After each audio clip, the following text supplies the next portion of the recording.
فيلم بور ثينجز هو واحد من اكتر الافلام اللي كنت مستنيها، وقصته عن العالم جودوين باكستر واللي بيتبنى بنت اسمها بيلا وبيعيد احيائها للحياة بعد ما المفترض انها انتحرت وهي حامل، وده عن طريق نقل دماغ الجنين اللي كان في الرحم لدماغها هي. وبعد كده بنتابع الاحداث. حابب اني انوه ان الفيلم غير مناسب تماما للمشاهدة العائلية، ودي نقطة هخليها قدام. السيناريو رائع وعنده افكار ومواضيع كتير، وتقديمها كان بدون مباشرة، وبشكل عام هو عن رحلة الانسان في الحياة واستكشاف كل حاجة من حب وكره وعاطفة وشهوات.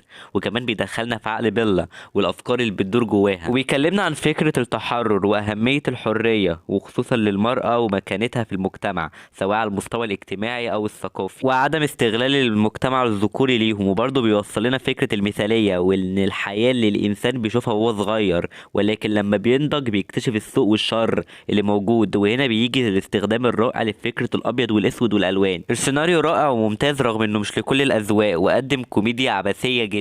مشكلتي مع الفيلم هي الجزئيه اللي بتحتوي على عدد كبير من المشاهد الجنسيه، وانا عارف ان ليها تبرير درامي بس استخدامها كان زياده عن اللزوم لان جزء كبير من الاحداث معتمد عليها، وده ضايقني شويه. علشان كده ما ينفعش نهائي للمشاهده العائليه. على مستوى الاداء التمثيلي اما ستون قدمت اعظم دور ليها على الاطلاق، ومفيش حد يقدر يعمله غيرها سواء على مستوى الكلام او اداء الجسدي. وحقيقي ده من افضل الاداءات النسائيه في اخر 5 سنين. مارك رافلو اكتر من رائع ومن افضل ادواره. ويليام ديفو ممتاز وانا بعتبره من اكتر الممثلين المظلومين في المجال، وده يرجع للمخرج يورجوس لانثيموس سواء على مستوى السرد والاخراج واختيار زوايا التصوير والالوان والسينماتوجرافي الممتازه اللي بتقدم تجربه بصريه عظيمه. ده غير روعه البرودكشن ديزاين وتصميم الازياء والمكياج. حقيقي كل عنصر سينمائي وانتاجي من اروع ما يمكن. في المجمل الفيلم عجبني جدا، بس هو برضو مش لاي حد. تقييمي النهائي 8.5 من 10.